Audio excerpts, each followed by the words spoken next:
नमस्कार। महाराष्ट्र और हरियाणा के विधानसभा चुनाव नतीजे आने के बाद अब दिल्ली के विधानसभा चुनाव आज से कोई 60-70 दिनों के भीतर हो जाएंगे। एक महीने के बाद दिल्ली के विधानसभा चुनाव घोषित होंगे। अगर पिछला आप देखें 2015 का 2020 का, तो चुनाव आयोग ने जनवरी के महीने में शुरुआती दौर में दिल्ली के विधानसभा चुनाव की तिथियों की घोषणा की थी। उस हिसाब से एक महीने के भीतर दिल्ली के चुनाव के तारीखों का ऐलान हो सकता है उसके पहले भी ऐलान हो सकता है, कुछ आगे पीछे भी हो सकता है। अब पूरे देश में लोगों की निगाहें इस बात पर लगी हैं कि महाराष्ट्र और हरियाणा में बुरी तरह विपक्ष भारतीय जनता पार्टी से पिटने के बाद दिल्ली में अरविंद केजरीवाल अब भारतीय जनता पार्टी के साथ किस तरह लड़ाई में फंसेंगे। और पिछले 3 चुनाव, वैसे 13 को हटा दें, 2015 और 20 में जिस तरह से बुरी गति भारतीय जनता पार्टी के अरविंद केजरीवाल ने की विधानसभा चुनाव में, क्या इस बार वो हैट्रिक लगा पाएंगे या भारतीय जनता पार्टी अपनी पिछली 2 करारी शिकस्त का बदला इस बार अरविंद केजरीवाल से ले पाएगी। देखिए, अरविंद केजरीवाल 2000 बड़ी इंटरेस्टिंग बात है। पहली बात तो यह है कि हरियाणा और महाराष्ट्र में 2014, 2019 और 2024 तीनों बार भारतीय जनता पार्टी ने वहां पर सरकार बनाने का काम किया। 2013 में प्रधानमंत्री नरेंद्र मोदी को प्रधानमंत्री पद का उम्मीदवार जब भारतीय जनता पार्टी ने घोषित किया, तो आप सबको याद है कि पूरे देश में हवा किस तरह चली, किस तरह से अच्छे दिन, किस तरह से भ्रष्टाचार के आरोपों में आकंठ डूबी यूपीए की सरकार और कांग्रेस पार्टी से लोगों का मन कितना खिन्न हो चुका था। देश में भ्रष्टाचार के खिलाफ अन्ना आंदोलन और केजरीवाल के आंदोलन के बाद देश में भ्रष्टाचार के खिलाफ एक मुहिम, एक लड़ाई का पूरा माहौल बना हुआ था और कांग्रेस पार्टी को 70 सालों के भ्रष्टाचार की जनक के तौर पर प्रचारित और प्रसारित किया गया। और बहुत हद तक भारतीय जनमानस के अंतरंग में ये बात समा गई कि कांग्रेस पार्टी भ्रष्टाचार में आकंठ लिप्त है। ये बात अलग है कि 10 साल के बीतने के बाद फिर परिस्थितियां वहीं की वहीं और पूरा कालचक्र घूम के वहीं के वहीं पहुंच गया। वही कांग्रेस पार्टी के नेता, वही लोग जो परिवारवाद के चेहरे थे, वही लोग जो भ्रष्टाचार के चेहरे थे, वो धीरे धीरे धुल के सब भारतीय जनता पार्टी की वॉशिंग मशीन में अब दूसरी तरफ चले आए। वही लोग जिन्होंने दिल्ली में भ्रष्टाचार के खिलाफ नायक बनकर आंदोलन किया, अन्ना हजारे को महाराष्ट्र के रालेगंज सिद्धि से ले आकर यहाँ मंच पर बैठाकर एक जन आंदोलन बनाने का काम किया। उन दिनों भी हम लोग दिल्ली में थे और मैं खुद ईमानदारी से कहूँ तो बहुत प्रभावित था उस समय के भ्रष्टाचार विरोधी आंदोलन से। मुझे सही में खुद भी ये लगता था कि देश में भ्रष्टाचार की जो स्थिति है उसमें एक व्यवस्था ऐसी बननी चाहिए जहाँ भ्रष्टाचार मुक्त एक शासन हो, राजनीतिक व्यवस्था हो, सरकारी व्यवस्था हो। लेकिन कहीं कुछ बदला नहीं, सब का सब वहीं का वहीं है। मैं अभी गया था रालेगंज सिद्धि, मैंने पूछा अन्ना हजारे से, वो भी बेचारे 90 के ऊपर हो चुके हैं। मैंने उनसे पूछा कि भ्रष्टाचार के बारे में अब आपकी क्या राय है, ये तो घटने के बजाय और बढ़ता ही दिखाई दे रहा है। तो उन्होंने कहा इस समय का मुझे मालूम नहीं है। वो हालांकि कह रहे थे कि निराश नहीं है, लेकिन हम लोग खुद देख रहे कि आने वाले समय के साथ जैसे जैसे समय बढ़ता जा रहा है वैसे वैसे भ्रष्टाचार बढ़ता जा रहा है। और भ्रष्टाचार, संगठित भ्रष्टाचार, मैं ये नहीं कह सकता, जो बात क्या है, देश के 90-95% लोगों का, मैं मानता हूं कि 90-95% लोगों का सरकारी सिस्टम से कोई वास्ता नहीं पड़ता। मेरा भी नहीं पड़ता, सब कुछ ऑनलाइन है, बिजली की बिल मुझे जमा करनी है, मेरा सरकार से सिर्फ वास्ता इनकम टैक्स जमा करना, बिजली की बिल जमा करना, यही 2-4 काम है। बाकी तो सरकार से हम लोग का क्या लेना देना। तो कभी न किसी सरकारी अधिकारी के यहाँ जाना है, न हमें कोई टेंडर डालना है, न हमें कोई सरकारी अस्पताल में इलाज कराने की भी वैसी ज़रूरत नहीं। अगर है तो मान लीजिए इतनी जान पहचान है, उससे फ़ायदा मिल जाता है। तो सरकारी सिस्टम से जिन लोगों का वास्ता नहीं पड़ता है, उनको नहीं पता कि सरकार में भ्रष्टाचार कम हुआ है, ज़्यादा हुआ। आप ठेकेदारों से मिलिए, आप सप्लायर्स से मिलिए, आप ऑफिसर्स से मिलिए, आप सरकारी एम्प्लॉइज से मिलिए, वो बताएंगे आपको कि ट्रांसफ़र पोस्टिंग में पहले से ज़्यादा पैसा लग रहा है कि कम लग रहा है। ठेकेदार आपको, सप्लायर आपको बताएंगे कि पहले से कमीशन ज़्यादा अधिकारी और नेता ले रहे हैं या कम ले रहे हैं। तो आपको ये पता चल जाता है। और मैं जितना घूम फिर के देख रहा हूँ, चाहे कोई भी सरकार हो, वो पिछली सरकार से आने वाली सरकार की व्यवस्था और मजबूत और फुल प्रूफ होती जाती है। पैसा जाने का तरीका इधर उधर बदलता है, भ्रष्टाचार खत्म होने का नहीं, अलग अलग तरीके से अलग अलग। तो बात यह है कि दिल्ली के भ्रष्टाचार के जननायक बन के उभरे अरविंद केजरीवाल, जो हालात उनके 2013 में थे, जो 15 में थे, वो 20 में नहीं है। गाड़ी नहीं लूँगा जी, बंगला नहीं लूँगा जी, मैं तो जनता का हूँ, रायता फैलाने आया हूँ, हम तो सेवा करने आए हैं, हमको राजनीति नहीं आती है, ये नारे 2010, 12, 13, 15 में बहुत आकर्षित करते थे। लेकिन देश के सबसे महंगे मुख्यमंत्री के बंगले को रेनोवेट करने का जो श्रेय अरविंद केजरीवाल पे जाता है, 58 करोड़ का बंगला शीश महल जिसको भारतीय जनता पार्टी कहती है, वो बनवाने के बाद अरविंद केजरीवाल की वो छवि नहीं है जो पहले थी।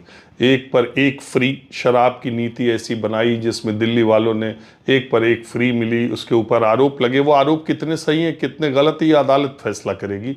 लेकिन उन आरोपों के चलते हुए और एक लिकर कार्टेल को सहायता पहुंचाने का आरोप जो अरविंद केजरीवाल की पार्टी पे लगा, और उनके उप मुख्यमंत्री जेल गए, सांसद संजय सिंह जेल गए, अरविंद केजरीवाल जेल गए। अब उनको अपने आप, वो एक शेर है ना, गुनहगार समझेगी दुनिया तुझे, अब इतनी सफाई भी न दे। अगर आप ज़्यादा सफाई देते हैं तो लगता है कि आपने गुनाह किया है। तो अब ये जो केस चलेगा, बाइज्जत बरी होंगे, जब ट्रायल शुरू होगा, क्या होगा क्या नहीं होगा। लेकिन लोगों के दिमाग में ये बात तो है कि अरविंद केजरीवाल पे भ्रष्टाचार का आरोप लगा और वो जेल गए।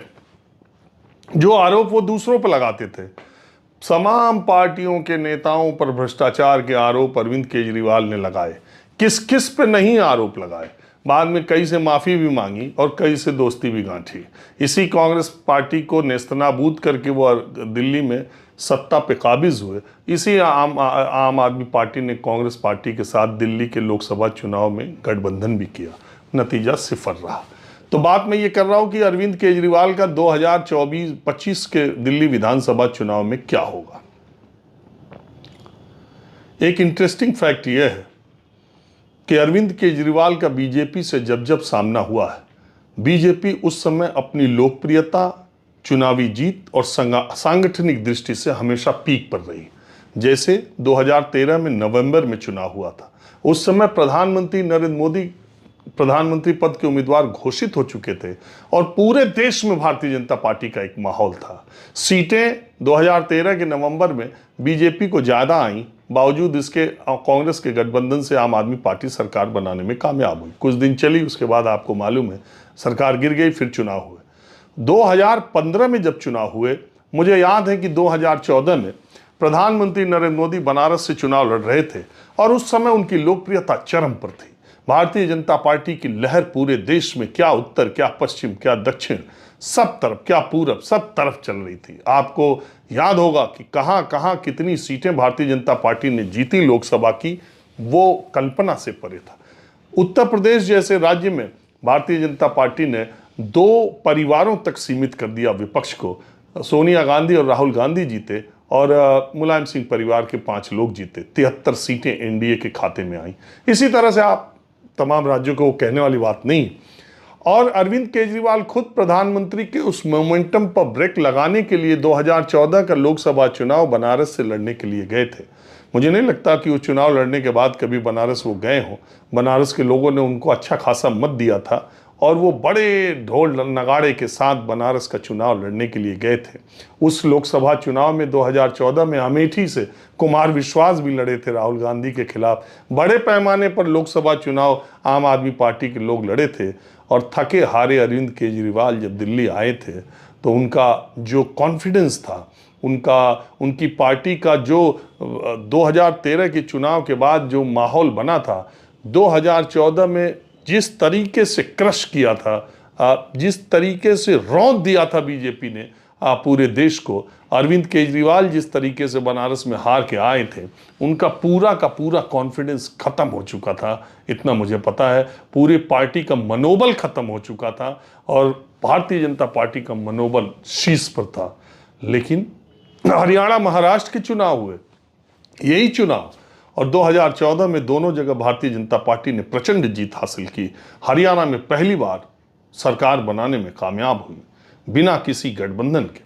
और इसके बाद महाराष्ट्र में उसकी स्थिति कितनी मजबूत हुई। देवेंद्र फडणवीस पहली बार भारतीय जनता पार्टी का मुख्यमंत्री महाराष्ट्र में बना। उसके 2 महीने के बाद दिल्ली में चुनाव थे। आज की जो परिस्थितियां हैं, इससे भी मजबूत परिस्थिति में भारतीय जनता पार्टी थी, क्योंकि आज बीजेपी के पास 240 सीटें हैं। उस समय उसकी सीटों की संख्या 50 से कहीं ज्यादा थी, यानी लोकसभा में पूर्ण बहुमत से बीजेपी थी। और इसके अलावा महाराष्ट्र में और हरियाणा में उसकी सरकार बनी थी। और 2015 का फरवरी का जब चुनाव हुआ, 5 साल केजरीवाल नारा दे करके केजरीवाल की पार्टी और उनके जो वॉलंटियर्स थे और उनके जो आम आदमी पार्टी के वर्कर थे, वो अमित शाह के पन्ना प्रमुख का मामला बहुत अमित शाह का उस समय चर्चा में आया था, जब उन्होंने कहा था कि हमने मतदाता पहचान पत्र के एक एक पन्ने पर पन्ना प्रमुख किया है और हम एक एक वोटर को मार्क कर रहे हैं। और बड़ी जबरदस्त सांगठनिक लड़ाई भारतीय जनता पार्टी और आम आदमी पार्टी में हुई थी, जिसमें आम आदमी पार्टी ने 5% सीट पर, यानी 3 सीटों पर भारतीय जनता पार्टी को रोक दिया। भारतीय लोकतंत्र के इतिहास में इतनी सीटों को इस तरीके से इतने कम समय में बनी पार्टी ने जीता हो, ऐसा कोई उदाहरण देखने को नहीं मिलता। 2020 में फिर वही हालात थे। मेरे एक मित्र ने इस बात की तरफ आज इशारा किया। 2020 में फिर वही बात थी और 2019 में फिर हरियाणा में सरकार, हालांकि गठबंधन की सरकार, लेकिन तब भी हरियाणा जैसे प्रदेश में दोबारा सरकार। और महाराष्ट्र में सबसे बड़ी पार्टी के तौर पर सरकार नहीं बनी, अलग बात है, लेकिन सबसे बड़ी पार्टी के तौर पर महाराष्ट्र में भारतीय जनता पार्टी फिर आई थी। और फिर 2019 में भारतीय जनता पार्टी की सीटों की संख्या बढ़ी थी, 300 पार कर गई थी। और फिर बीजेपी 2 महीने बाद आज ही की तरह फिर दिल्ली का चुनाव हुआ। अरविंद केजरीवाल फिर 3-4 सीटें भारतीय जनता, कांग्रेस 0 पर रही और फिर अरविंद केजरीवाल 62 सीटों को जीतने में 63 सीटों कामयाब हो, 90% सीट। अब सवाल ये उठता है कि इस बार अरविंद केजरीवाल का क्या होगा। अब अरविंद केजरीवाल भ्रष्टाचार के खिलाफ वो नायक नहीं रहे। हालांकि इस्तीफा देकर उन्होंने चाल खेली है, मैं भी ईमानदार केजरीवाल ईमानदार की बात कही, लेकिन अब दिल्ली के लोग उनको उस तरह से लेते हैं कि नहीं लेते हैं। दूसरी बात, जो बाकी जगहों पर विपक्ष के लिए कमजोर कड़ी साबित हुआ, आम आदमी पार्टी के विधायक जैसे मोदी जी के, मूल बात यह है कि हरियाणा और महाराष्ट्र के विधानसभा चुनाव में जो इंटरेस्ट पैदा हुआ, जो ये लग रहा था कि परिणाम विपक्ष के पाले में जा सकता है, या लड़ाई भयंकर या टक्कर में होगी, या विपक्ष की सरकार बन सकती है, उसका मूल कारण लोकसभा चुनाव के नतीजे हैं। हरियाणा में 10-10 सीटें 14 और 19 में बीजेपी जीती थी, लेकिन 24 में उसकी 5 सीटें होते ही ये लगा कि अब बराबरी की टक्कर है और बीजेपी को कांग्रेस इस बार मात दे सकती है, क्योंकि एंटी इनकम्बेंसी है। और बीजेपी ने जिस तरह से अपने चीफ मिनिस्टर को बदला था, इससे एक उम्मीद और बढ़ी थी। हालांकि मुकाबला तगड़ा हुआ।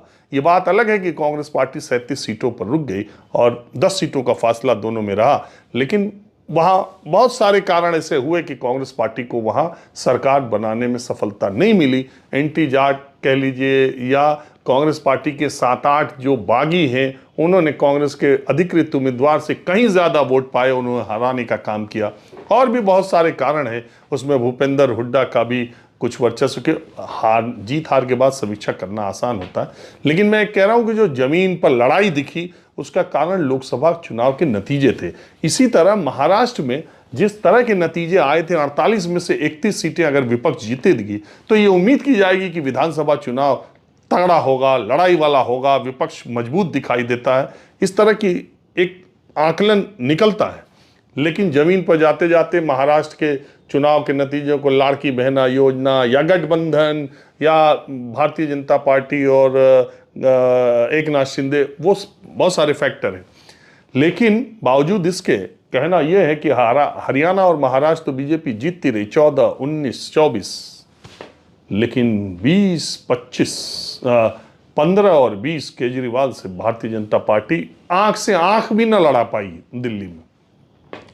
अब 25 में क्या होगा? 25 में न अरविंद केजरीवाल की वो पहले जैसी स्थिति है। दूसरी, इनके पिछले कई विधायक हैं, 70% विधायक ऐसे हैं जो पिछले 2 बार से चुनाव जीत रहे हैं। हालांकि अरविंद केजरीवाल बहुत चतुर राजनेता हैं। उन्होंने 11 अपने उम्मीदवारों की लिस्ट जो पहली जारी की है उसमें 3 सिटिंग विधायकों के टिकट उन्होंने काट दिए हैं। तो मैसेज दूसरे लोगों को है, मुझे जो जानकारी है उसमें करीब 40 से 50% सिटिंग विधायकों के टिकट अरविंद केजरीवाल इस बार काट देंगे, क्योंकि विधायक भी जैसे मोदी के सांसद थे 2 बार के यूपी और महाराष्ट्र के, उनको ये लगता था कि प्रधानमंत्री नरेंद्र मोदी के चेहरे पर हमें वोट मिल रहा है तो हमें हाथ जोड़ने से क्या फ़ायदा, हमें रोज़ जनता से मिलने से क्या फ़ायदा।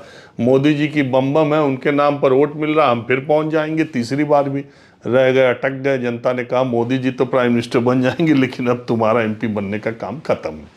तो ठीक इसी तरह अरविंद केजरीवाल के कई विधायक ऐसे हैं जो केजरीवाल के चेहरे पर विधानसभा में पहुंचे हैं और पिछले 10 वर्षों में उन्होंने अपने क्षेत्र के लोगों की उपेक्षा की है या लोगों से उस तरह से मिलजुल कर नहीं रहे। हालांकि इन दिनों वो थोड़ा तेज दिखाई दे रहे हैं, महिलाओं से जाकर कहना कि रजिस्ट्रेशन करा लो। केजरीवाल ने भी 1000 रुपया अकाउंट में डालने का ऐलान कर दिया है ना, कुछ दिन बाद उसका भी रजिस्ट्रेशन शुरू। अब देखिए चुनाव आयोग इसका मौका देता है कि पहले ही अनाउंस कर देता है ये रजिस्ट्रेशन करा पाते हैं कि नहीं। तो केजरीवाल अपनी जो 6 स्कीम्स हैं जो फ्री की और जो माना जा रहा है चुनाव जीतने का सबसे बड़ा हथकंडा है, जिसको केजरीवाल ने ही शुरू किया है, जिसके जनक केजरीवाल ही हैं गारंटी देने के। अब आप देखिए झारखंड में इतने भ्रष्टाचार के आरोपों के बाद हेमंत सोरेन की सरकार अगर 70% सीटों के साथ वापस आती है, 56 सीटों के साथ, महाराष्ट्र में 11 सीटों पर सिमटने वाली महायुति इतनी ज्यादा सीटों के साथ वापस आती है, उसकी बड़ी योजना महाराष्ट्र लाड़की बहना योजना है, मैया योजना वहां पर है, और भी कारण है लेकिन ये बहुत बड़ा कारण है। तो फ्री के चैंपियन है अरविंद केजरीवाल। अभी 1000 रुपये देने की बात, अभी वृद्धावस्था पेंशन न जाने दिल्ली में कितने दिनों से रुकी थी। केजरीवाल भी जब अभी कह रहे थे कि जब पद यात्रा में चले तब उनको पता चला बुजुर्गों को पेंशन नहीं मिल रही। अरे मैं तो लोकसभा चुनाव के दौरान जाता था तो दिल्ली के लोग बोलते थे वृद्धावस्था पेंशन रुकी हुई। बहरहाल अपनी फ्री की योजनाओं, अपने चेहरे और केजरीवाल का एक चीज़ हमेशा आप देखिए 2014, 15 में, 20 में, वो हमेशा केजरीवाल के खिलाफ बीजेपी का कौन चेहरा है, वो हमेशा इस चीज़ को सामने लाते हैं। जैसे बीजेपी ये हथकंडा राष्ट्रीय स्तर पर अपनाती है कि हमारा तो दूल्हा फिक्स है, हमारा तो नेता फिक्स है, हमारा तो चेहरा फिक्स है, आपका कौन है, आप अपने नेता का नाम बताइए। सेम टैक्टिस अरविंद केजरीवाल दिल्ली में अपनाते हैं कि हम तो है, हमारा तो नेता आम आदमी पार्टी, हमारा तो केजरीवाल है, बीजेपी का कौन है। 13-15 के चुनाव में जगदीश मुखी जी का पोस्टर बिना मतलब ऑटो में लगा के घुमा दिया, और 20 में मनोज तिवारी को उन्होंने चेहरा बना दिया क्योंकि एमसीडी का चुनाव बीजेपी जीती थी, और उसके बाद गाना गाने लगे रिंकिया के पापा, ही हंस दिली रिंकिया के पापा, वो बहुत अच्छा गाते हैं, और ये करके उन्होंने मनोज तिवारी को एकदम हवा में उड़ा दिया। अरविंद केजरीवाल, एक बड़ी इंटरेस्टिंग बात है कि महाराष्ट्र और हरियाणा में लोकसभा चुनाव में विपक्ष अच्छा प्रदर्शन करके भी विधानसभा चुनाव हार गया, 5 सीटें हरियाणा में और वहां। इसके अलावा दिल्ली में तो कांग्रेस से हाथ मिला के बिना हाथ मिलाए 3-3 बार केजरीवाल का लोकसभा में खाता नहीं खुल सका दिल्ली से। बावजूद इसके वो विधानसभा चुनाव 2 बार पूरी तरह जीतने में कामयाब हुए। लेकिन इस बार टक्कर, और भारतीय जनता पार्टी अब देश में 2 नेताओं को घेरने में कोई कोर कसर नहीं छोड़ेगी, जिसमें टॉप एजेंडे पर अरविंद केजरीवाल ने और नंबर 2 पर ममता बनर्जी। 2014 के बाद यही 2 नेता बीजेपी को के अभी उसमें नहीं आए हैं और बीजेपी अभी इनको परास्त न कर सकी है, और टॉप एजेंडे पर अरविंद केजरीवाल है। पहले उनका नंबर फरवरी 2025 में आता है और इसके बाद मई 2026 में ममता बनर्जी का आता है। अरविंद केजरीवाल भी कहते हैं कि बीजेपी से सिर्फ 3 लोग लड़ते हैं। वैसे सामान्य बातचीत में तो वो कहते हैं 2 लोग पहले 3 लोग कहते थे, लेकिन फिर ये कहते थे शरद पवार जी का कोई भरोसा नहीं। लेकिन वैसे वो कहते हैं कि देश में सिर्फ 2 लोग बीजेपी से लड़ रहे हैं। पहले कहते थे कि सिर्फ 2 लोग लड़ रहे हैं, एक मैं और एक ममता दीदी, और ये अब 2 बचे हैं। और भारतीय जनता पार्टी इन दोनों के किलों को फतह करने के लिए अपने तरकश के हर तीर आजमाएगी। अभी केजरीवाल के लिए बड़ा मुश्किल वक्त है और इस बार की दिल्ली की लड़ाई देखने वाली होगी। मेरी निगाहें भी इस पर लगी हुई हैं। कुछ ही दिनों के भीतर मैं न्यूज़ 24 पर दिल्ली से माहौल क्या है लेकर हाजिर हूँगा, जिसमें मैं दिल्ली की ऐतिहासिक धरोहरों, खान पान, संस्कृति, दिल्ली का इतिहास, दिल्ली के सामाजिक समीकरण, ये सब सामाजिक और राजनीतिक समीकरण आपको बताते हुए हाजिर हूँगा। वो हम लोग जब गांव में थे, कस्बों में छोटे, तो 30-40 साल पहले बाइस्कोप आता था। तो उस बाइस्कोप में 5 पैसे 10 पैसे दे के देखा जाता था। तो उसमें बोलते थे, आपने भी सुना देखा होगा कि दिल्ली का कुतुब मीनार देखो, पैसा ना हो तो उधार देखो। तो इस बार माहौल क्या है, मैं घर बैठे, आप अपने घर, आप कहीं भी हैं, आपको मैं दिल्ली की एक एक खूबियाँ, एक एक चीज़ें घर बैठे दिल्ली को दिखाऊंगा। और आप देखिएगा इस बार का दिल्ली का दंगल केजरीवाल और बीजेपी का कितना दिलचस्प होने वाला है। एक ही सीट विश्वासनगर, 70 विधानसभा सीटों में सिर्फ एक सीट विश्वासनगर है जो आम आदमी पार्टी पिछले 3 चुनाव में नहीं जीती है। वहां से ओपी शर्मा विधायक हैं जो 13 में भी जीते, 15 में भी जीते, 20 में भी जीते, अरुण जेटली के बहुत करीबी थे, 3 बार से वो जीत रहे हैं। उस सीट पर अपना कैंडिडेट पहले ही अनाउंस कर दिया है इस बार आम आदमी पार्टी ने। तो विश्वासनगर सीट पर भी नजर रहेगी। सिर्फ 69 सीटों पर कभी न कभी आम आदमी पार्टी जीत चुकी है। बहरहाल तो आप नज़र रखिएगा, दिल्ली का दंगल लेके मैं माहौल क्या है मैं बहुत जल्द फिर आता हूँ। नमस्कार।